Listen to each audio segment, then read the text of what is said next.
noção de mim hoje? Mas hoje você é outra Nada.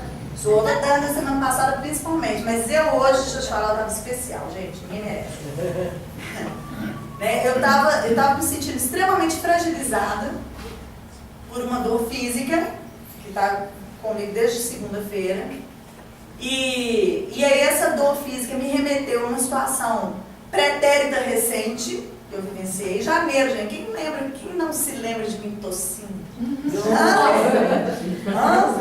Vocês podem esquecer de mim, sim, por vários detalhes, mas da tosse ninguém vai esquecer, não é? Aquela que tossia, aquela mesmo. Então, que aquele evento na minha vida desencadeou uma situação, que aquilo foi impossibilidade, que me impossibilitou em diversas tarefas, inclusive aqui, né? Adiei os meus estudos por causa daquela tosse. E aí, mas eu não pude, por exemplo, exercer meu trabalho como professora, né? De jeito eu não conseguia concluir uma frase. E aquilo desencadeou uma série de consequências na minha vida, que eu consigo vê-las ainda, né? Então, quando eu estava ali, a dor física me fragiliza, né? Me fragiliza, assim, vai te deixando fraquinha, assim, sensível. Aí, como diz a Lena, às vezes a gente chora, não é por causa daquilo que você está vivendo na hora, você aproveita o motivo. Vamos menino pequeno, já viu? Minha menina está contrariada, assim, ela esbarra o dedinho, ela, ai, é o dedinho tá doendo. Ela tá chorando por um monte de coisa, né? Então, aquela dor física, de repente, é a válvula que eu estou precisando, né, para dar o escape. E aí veio toda a fragilização. Mas aí, então, eu só estava preparando o estudo, deixa eu te falar. Eu falei assim, não posso apresentar hoje. Não gosto de drama, né, gente? Não. Você drama não é comigo, mas assim, só para expressar para vocês, eu pensei assim, gente, vou ter que ligar para alguém e falar que eu estou morrendo de dor, que eu não dou conta de fazer isso tudo. E aí, eis que veio então a reação. Resolvi buscar no próprio estudo, né, a minha reação. Não foi uma coisa assim muito assim para se descrever, não, porque assim, passei por uma crise primeiro, né? Não vou dramatizar aqui para vocês minha crise. Vai ser uma crise existencial, tal, exteriorização disso tudo. E depois veio o assentamento. Aquela coisa assim, após a loucura, o ato de loucura, assim, reflexo, sabe? E aí eu me vi, aí eu caí em mim. E vi essa minha condição absolutamente humana, esse meu lado todo externo, assim, sabe? Do meu eu mesmo, meu eu aqui na condição que eu tô. E eu coloquei isso diante, então, dessas questões que estavam sendo trazidas. Aí eu busquei meu alicerce, né? Eu falei, não, gente, eu sou melhor que isso. Deixa eu falar, eu sou melhor que isso, né? Eu dou conta. Há uma estrutura, há uma sustentação, e há, né? Aqui especialmente, há uma sustentação. Eu falei, não, a coisa não pode ser assim. Eu me refiz, me restabeleci e vim. Vim com o que eu tinha para oferecer para vocês, mas eu vim, né? Então o texto, ele está falando de palavras, quer dizer, chegar aqui inclusive e falar é tão simples aparentemente, né? O ato simplesmente de expressar uma reflexão é muito simples. Você vê o drama que isso vira na minha vida, não gosto de drama, mas assim, você vê aqui um negócio no drama, né? É vivenciar, né? A questão do vivenciar. Se eu só disser sem vivenciar, aquilo que eu falei pra vocês, eu sempre saio daqui com uma ressaca moral, porque eu falo assim, e eu? Né? O que eu estou fazendo disso na minha vida? Porque se eu só tive, quando eu estava sentada, adorava quando eu ficava sentadinha aí, que aí eu refletia sobre tudo e falava, e eu? E ia embora feliz da vida pensando, e eu? Agora, quando eu me proponho a falar de uma ideia, me dava a sensação de que eu tinha que primeiro ter vivenciado aquilo para poder falar para vocês. A gente falava, não vivenciei não, né? Algumas coisas eu vivenciei, outras não, né? Daí a sensação de ressaca moral. O que eu estou fazendo desse estudo todo? Né? Como que isso está acontecendo na minha vida? Ainda bem que já está ressaca, né? Nossa Senhora, não é? Então, aí vai, olha só. Então ele vai e faz uma advertência, olha, não adianta apresentar currículo, né? Não adianta apresentar o seu currículo. E ele, na metodologia, né, de Jesus, ele faz as comparações, né? Então, nunca vos conheci, quer dizer, Eu não consigo imaginar isso acontecendo dessa forma, mas a comparação que ele faz é querendo dizer assim, não adianta querer pular etapa, né? Se não há um alcance da parte de quem chega, né, diante do Pai, se não tiver um alcance real, não adianta, nós não vamos pular essa etapa, né? A minha sensação disso tudo, né, vai me conduzindo a esse paralelo também. Na hora que ele coloca aqui, não vos conhecer, nunca vos conhecer, ele traga também muito o seguinte, quando eu tento me passar por algo que eu não sou ainda, quando eu não estou vivenciando, né, o exemplo de Cristo, o exemplo que nos trouxe aí para o Evangelho, eu me passo por um desconhecido frente a uma verdade maior. Totalmente desconhecido. E a questão da palavra, a palavra da boca para fora, é uma representação, é o que eu falei. Vim para cá, segunda, quarta, sexta, né? Aí você me vê fazendo, trabalhando. Eu não dou conta, eu acho que eu falo demais aqui, porque eu não dou conta, assim, que eu fico esperando, assim, gente, toda fofa aqui dentro, chega da porta para fora, né? Vamos imaginar assim, eu sou vista ali no flagra, aí você vai pensar o quê? Hipócrita, não é? Tantas palavras, tanto ensinamento, olha ali. Não, gente, eu quero que vocês me vejam assim. Gente, olha lá a Daniela, coitada, escorregando de novo. Hoje, vamos ajudar? Vamos, coitada. Vocês entenderam? Porque essa é a minha condição, né? Condição de quem está buscando aprender, de quem está estudando. Porque eu tenho esperança, assim, na hora que acontecer, né, meu desencarne, assim, eu lá na hora do meu juízo final, eu falar assim, precisa abrir a porta, eu não sei, peraí que eu já tô indo, tô rodando o que eu quero, tô voltando, né, porque no mínimo ter consciência maior da minha condição, né, essa condição, às vezes eu me assusto com o que eu encontro, né, e às vezes eu me vejo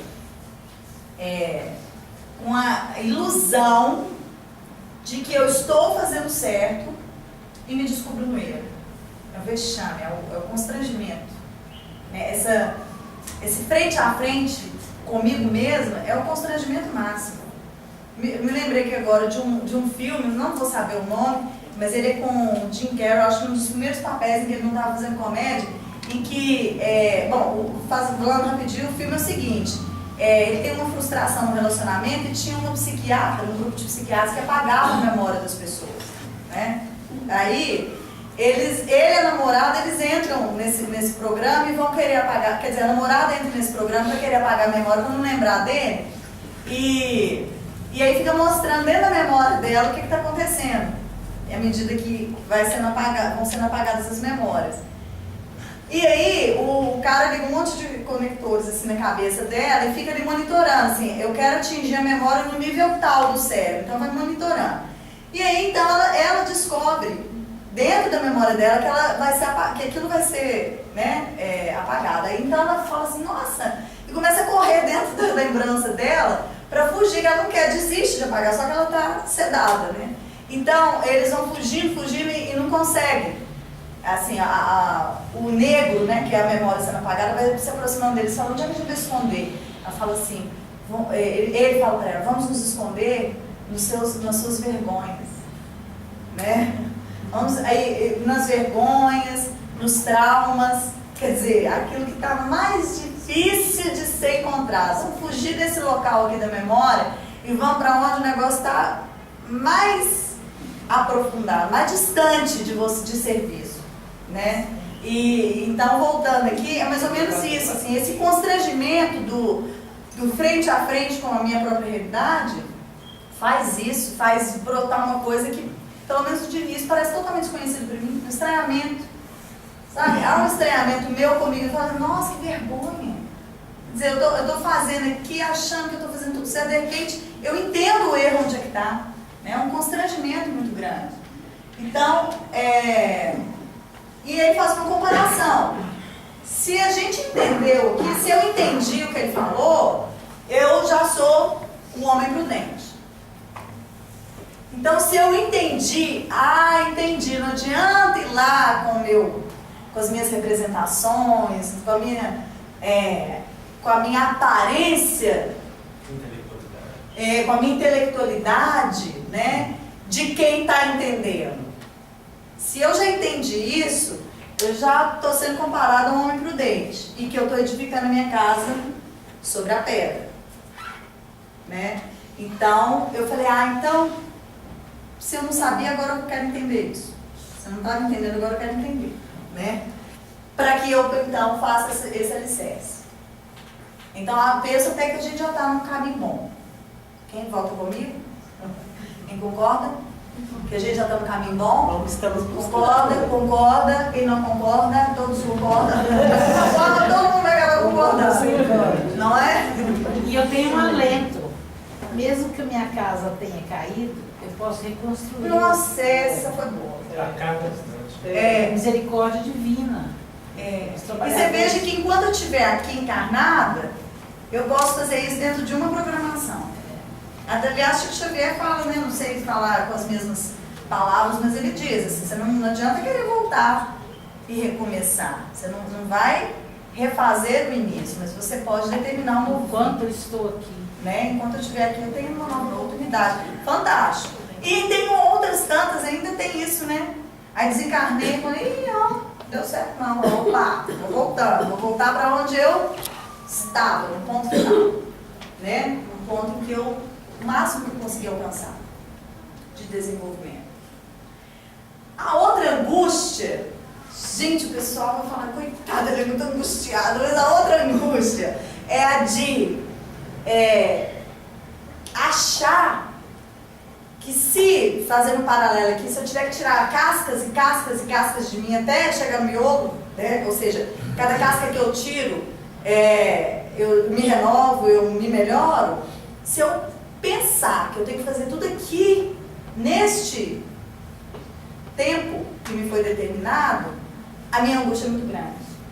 Né? Então, eu também estava muito angustiada com isso. Agora eu entendi, para mim, não sei se é só um consolo, eu entendi que, deixa eu falar, se tirar uma casquinha, se renovar, se melhorar um pouquinho, já está, bom, né? Vamos por etapas. Porque eu acabei de falar que eu sou esse sujeito, gente, que nem eu me conheço, eu espanto comigo mesmo. Né? Às vezes eu penso que eu atingi um nível e eu me vejo em queda novamente. Por isso que se vocês me virem escorregando, gente, compaixão, tá? Compaixão, amigas juntas venceremos, ok? Porque é isso. Tenho grandes esperanças.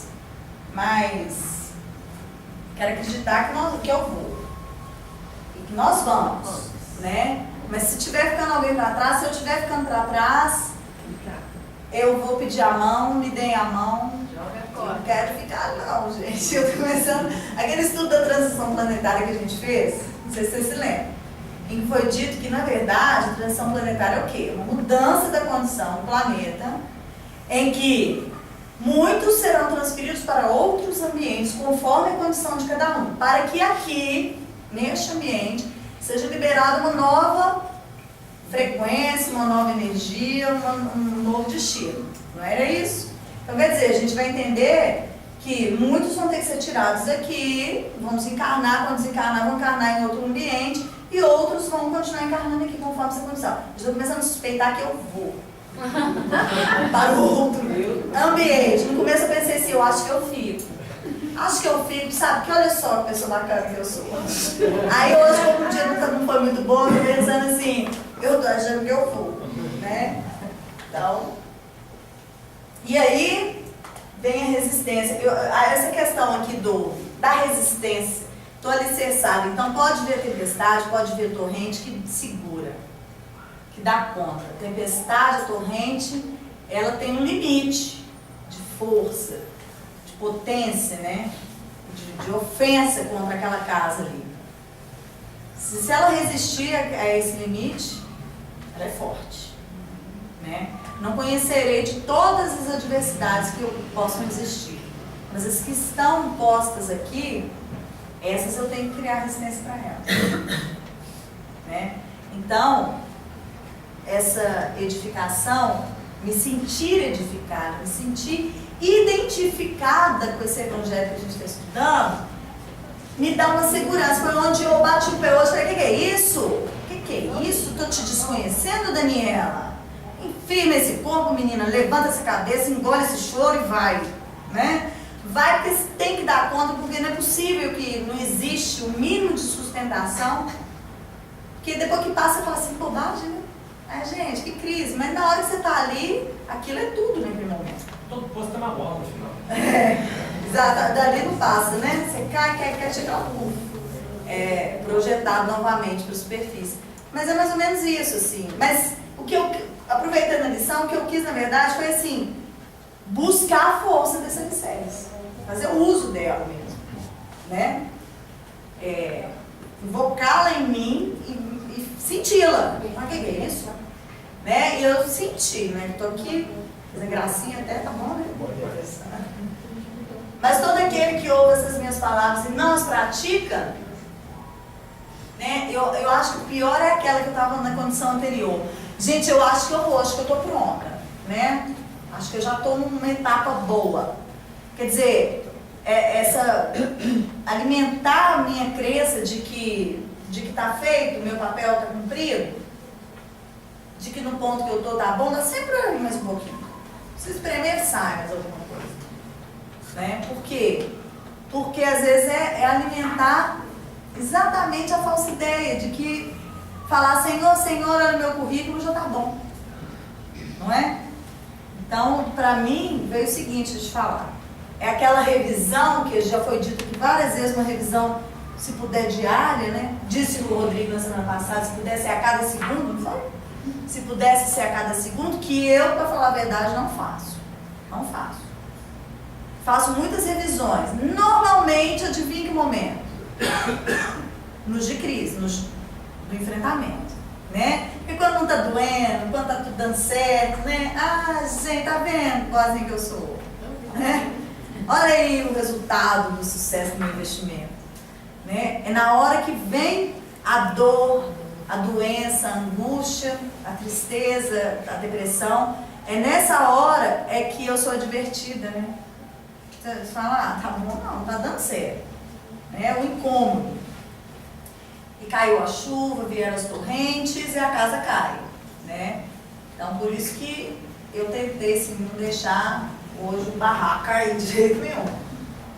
E aí, então, penso que Lucas, ele sempre faz uma colocação muito mais, a minha visão, mais fácil, né, da gente, mais objetiva, né, da lição, mas ficaram questões, né? Quais foram as questões, então, que ainda ficaram para essa reflexão, né? E aí, eu busquei ali no Pastorino,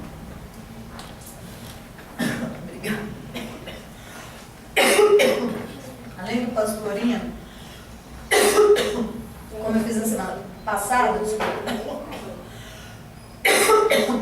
no mês passado, né? Eu busquei o Pastorino e o Cláudio Fajardo, né, no Sermão do Monte. E também trouxe assim, ideias fantásticas, pontos de vista fantásticos, né? Então eu queria passar por esse texto para a gente ter um outro despertamento, né? Porque assim, disso tudo que a gente analisou até agora, ficou muito forte para mim essa questão do identificar o que realmente está no meu coração. Né? Não adianta nada eu vir segunda, quarta e sexta, se eu estou praticamente representando um papel. Né? Se o meu coração não é o meu coração que me traz, se o meu coração não está aqui no serviço que eu faço, se eu, por menos que eu dê, isso não for exatamente o meu máximo, né, a minha entrega, é uma representação. Né? Então, no meu ficou isso. E tem umas reflexões muito bacanas, que eu gostaria, são breves, então eu gostaria de colocar para vocês. O Pastorino, ele diz assim, individualidade, o espírito, sabe que nada valem as preces, as devoções, as ações taumatúrgicas, o mediunismo curador ou qualquer outro, se não forem baseadas no cumprimento integral da vontade do Pai, na obediência espontânea e alegre, natural e jubilosa a todos os ensinamentos e preceitos, se não forem fundamentados no amor e na humildade. Aí ele trouxe mais esses, né? Porque, na verdade, colocar o coração, sentir essa lição no coração, é basear em amor e humildade. Se eu fizer de coração, possivelmente eu estarei sendo humilde. Se eu fizer uma representação, possivelmente há uma vaidade até. Uma necessidade, né, gente, ser vista como é vaidade absoluta. Né? O trabalho ele não precisa ser visto, ele precisa apenas acontecer. E ele fala ali do Pai, eu vou voltar aqui no ponto que eu achei, foi até advertido pela Lena. Cadê? Acho que é primeiro versículo. Ele fala assim, ó: nem todo que me diz Senhor, Senhor entrará no reino dos céus, mas aquele que faz a vontade do meu Pai que está nos céus. A Lena fez uma reflexão na segunda-feira bacana. Ela falou assim, olha, ele fala muito claro pra gente, a gente tem dificuldade mesmo de fazer a leitura do texto do Evangelho. Ele fala, o meu Pai, que é o Pai de todos nós, né? Mas o meu Pai que está nos céus. Não é esse que eu concebi para mim, não. Esse que eu concebi para mim, eu já tinha questionado esse, né, a questão do Pai. Ele, na verdade, ele é fruto de uma construção religiosa, né, cultural. Eu sofri muitas influências. Eu fiz uma construção, talvez eu tenha feito até uma caricatura do Pai para usá-lo como representação, né? Então, é o Pai que é o Pai de todos. Aí, de repente, esse Pai que eu construí, ele tem diferenças em relação ao Pai que cada um de vocês construiu, né? Ele tem representações diferenciadas. Então, tem esse aspecto, né? Porque, de repente, essa ideia que eu consegui construir para mim desse Pai, ainda não me diz que Pai é esse, né? A minha condição em relação a esse Pai. Mas aí a Lena explicou, isso não é ruim, ou isso não deve ser descartado. Porque é a construção do Pai que eu faço aqui que verdadeiramente se comunica com o Pai, que é o Pai realmente que está nos céus. Quer dizer, eu uso isso como um fio condutor, como uma ligação. Entende? Dani, Oi? quando você leu as duas primeiras vezes, eu cometi um erro de português no entendimento. E somente quando você leu, quando nós lemos, né? Todos leram ali na primeira Uma vez. repetição, né? Aí quando você leu, eu me dei conta do entendimento que eu havia feito dessa primeira parte.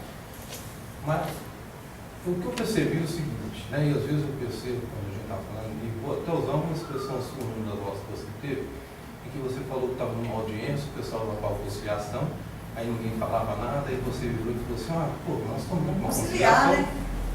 Eu me lembro que no final você falou que se sentiu a própria Maria, uma cadeira. Né? Matéria de Obutaga, Denise falou que queria ser matéria de Obutaga. Você hoje falou o seguinte, que você às vezes só faz reflexão quando é um momento de crise. Talvez você isso não entende, talvez a gente só perceba as nossas reflexões no nosso momento de crise. Mas naquele momento talvez tenha sido uma reflexão. Mas aquele dia, quando eu contei isso para vocês, eu disse assim, gente, hoje excepcionalmente, aquele fato eu contei, porque eu disse assim, gente, normalmente eu fico me martirizando assim, nossa, mas que pessoa que eu sou, olha só a minha atitude, olha como eu fui egoísta, eu só fico me malhando, entende? Como se isso fosse a prova do quanto eu quero melhorar. E que naquela semana, excepcionalmente, eu falei, peraí, poxa, também sou uma caminha, também tem lá os meus méritos. Porque, e tanto é que a gente concluiu assim, que eu tenho que me aceitar por inteiro. Tudo de bom e tudo de ruim. Né? Foi nesse contexto. Mas aí quando eu peguei ali o seguinte, é que nem todo que me diz Senhor, Senhor, está lá no reino do céu. Mas aquele que faz a vontade do meu Pai. E aí eu cometi um erro. Porque eu entendi, aquele que faz a vontade, eu estou no reino do céu. E me lembrei da seguinte questão. Todas as vezes que a gente faz coisa que é necessariamente como está colocado no Evangelho, Por exemplo, quando você está, uma criança sorri para você, parece que é um canal de comunicação, e aquilo ali é muito forte. Por quando você faz, às vezes você está andando inadvertidamente, a gente para tudo que está fazendo e faz uma pequena boa ação, a sensação que a gente faz é como se a gente estivesse no céu. Então, o erro que eu cometi, e cometi 2 vezes, né, me faz sentir o seguinte, que às vezes... Você fez essa ligação, a vontade... Quando eu faço a vontade do Pai, é como se eu transitasse o que eu cometi. É como se eu estivesse transitando. Mas não é um erro. E naquele momento, é uma leitura, não naquele momento, por estar fazendo a vontade, eu estou no reino do céu. Tá? E isso é interessante porque quando a gente faz a reflexão, fala assim, olha, todos nós somos parte de Deus. É como se também o contrário viesse. Né? E nesse texto aí que fala que a casa cai, e ela reconstrói, talvez, falando na questão de a cada segundo, como se a gente estivesse revisando a cada segundo, talvez a nossa casa ela cai a cada segundo, e ela fica edificada a cada segundo, e sempre a sensação que a gente tem é o seguinte, é que quando eu estou fazendo verdadeiramente essas questões, às vezes até inconscientemente, seja porque eu ouvi ou porque uma vontade, eu estou no reino do céu. Né? Eu estou fazendo a vontade. Mas a sua leitura, ela apresenta uma nova visão para a gente, que é fantástica também. Né? É isso mesmo, porque na verdade, o que é o reino dos céus? O reino dos céus, ele está dentro... Eu vou fechar só um pouquinho, senão chega no Lucas, e ele fala assim, fala lá, né? Por que fala Senhor, Senhor, Senhor, se não faz o que eu quero? E às vezes, né, a sensação que a gente tem, quando a gente às vezes não está fazendo a vontade de Deus, está pedindo e pede em oração, né, diversas coisas, e aí ele simplesmente fala assim, eu não te reconheço, por que você não faz o que eu quero? E geralmente quando você fala da sustentação, não é exatamente quando a gente passa a voltar a fazer uma coisa. Mas aí na hora que você leu a segunda vez, aí nos remete, me remeteu na verdade, ao fato de que é como se eu criasse uma distância. Não, agora meu pai está lá, né? E eu tenho que fazer a vontade dele estar lá. É verdade. Mas essa sua leitura ela ficou muito apropriada, sabe por quê? Porque dizia eu aqui, o reino dos céus, na verdade, também em outros estudos já concluímos, ele está onde, gente? Então, perfeita a sua colocação, no sentido de que toda vez que eu realmente vivencio isso, eu estou ressaltando esse reino do céu que tem dentro de mim. Não é? É verdade. Fica até mais apropriado, dá uma visão diferente. Porque o bacana do Evangelho é isso, né? Por isso que a gente sempre fala, 10 vezes a gente fizer um estudo aqui, pode ser que a gente, 10 vezes a gente vai encontrar coisas diferentes, pontos de vista diferentes, porque de qualquer forma a gente sai sempre modificado. Né? Então é uma outra visão super adequada, nesse sentido, porque o reino está mesmo dentro de mim.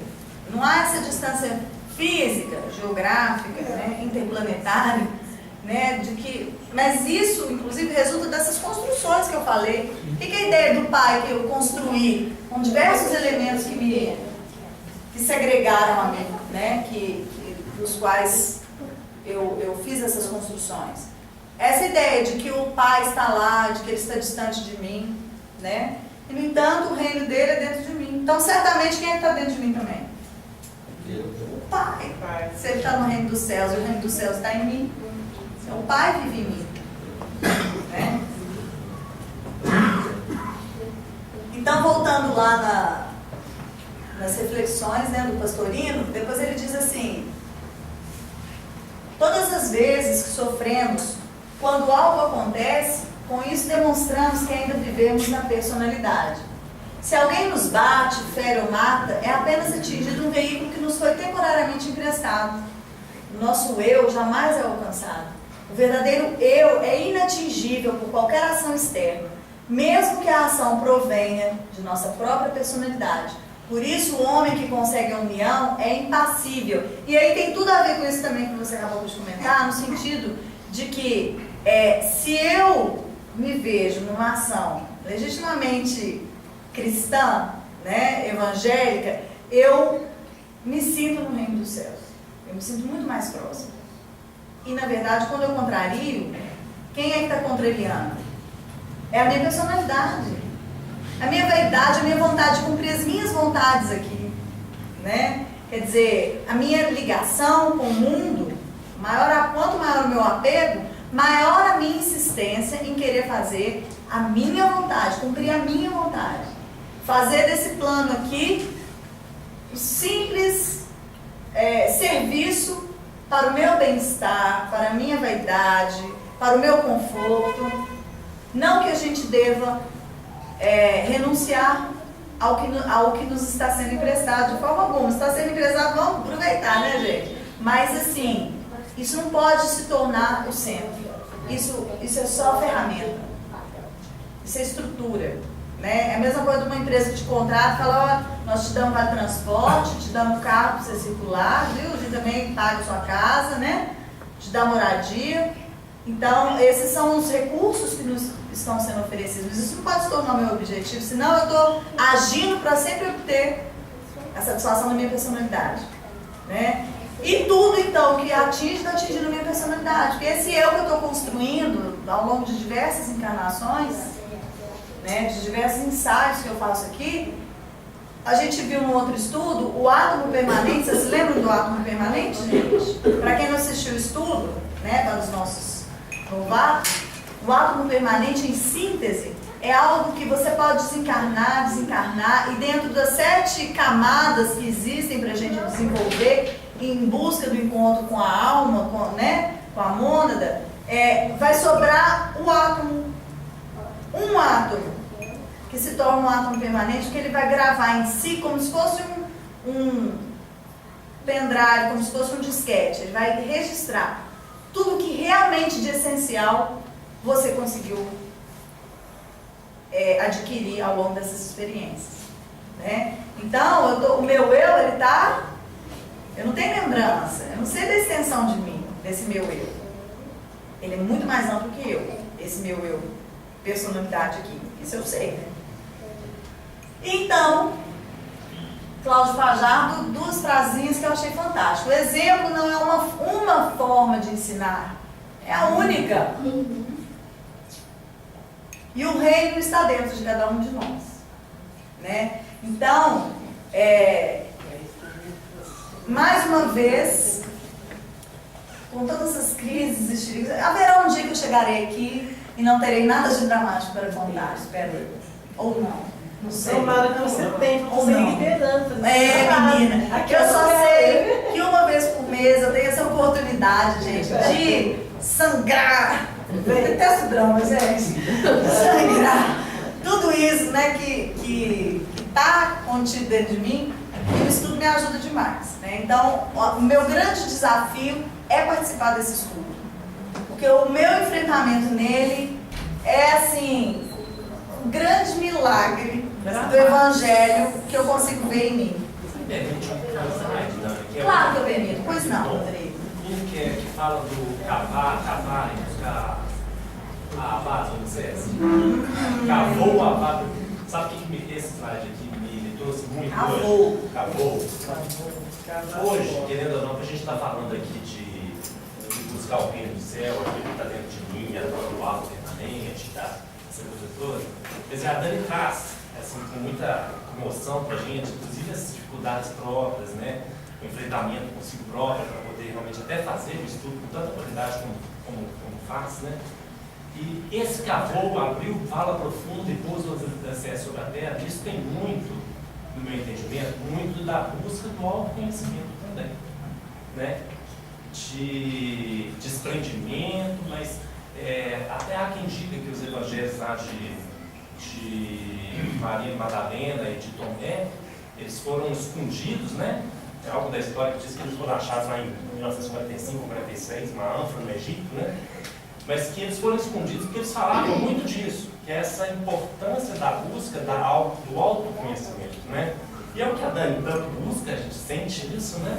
E que traz a gente muito conflito, muita Porque tudo isso, na verdade, é cavar, né, gente? Isso é cavar, mas abrir uma profunda vala para poder botar assim o sucesso da terra. Agora, olha que bacana. Se eu estou cavando coisas que eu até desconheço, né, em um conteúdo que até eu mesma não tenho consciência pela minha condição aqui, Na verdade, quer dizer que eu estou conseguindo, ao cavar e ao descobrir aquilo que eu olho e falo, eu.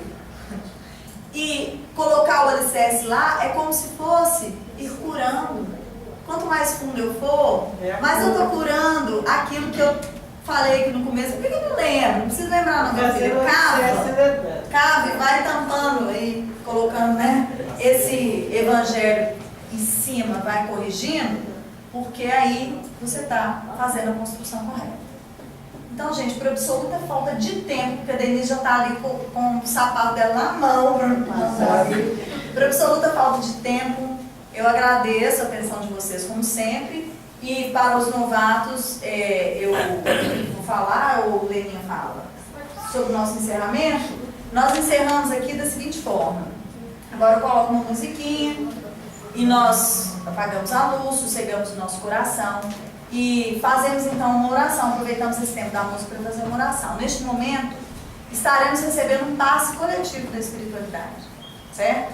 Então, ao final, então, nós passamos ali e tem os copinhos com água, aparentemente água, mas é uma medicação espiritual. Pode tomar com fé, nunca deu efeito colateral. E não precisa comparar com a quantidade do outro. O seu é o seu, é o que você precisa, gente. O dele tem mais bobagem, tá? Então, tomamos o nosso remedinho. E isso, então, esse exercício todas as quartas-feiras nos mantém em sustentação. Não é isso? Então, muito obrigada pela atenção de todos. Na semana que vem nós teremos Lena. Não é Lena ou ela vai trazer a palestra na semana que vem? Eu tentava. Então, aguardem as cenas dos próximos capítulos. Deixa eu colocar aqui para vocês. Você apaga pra gente?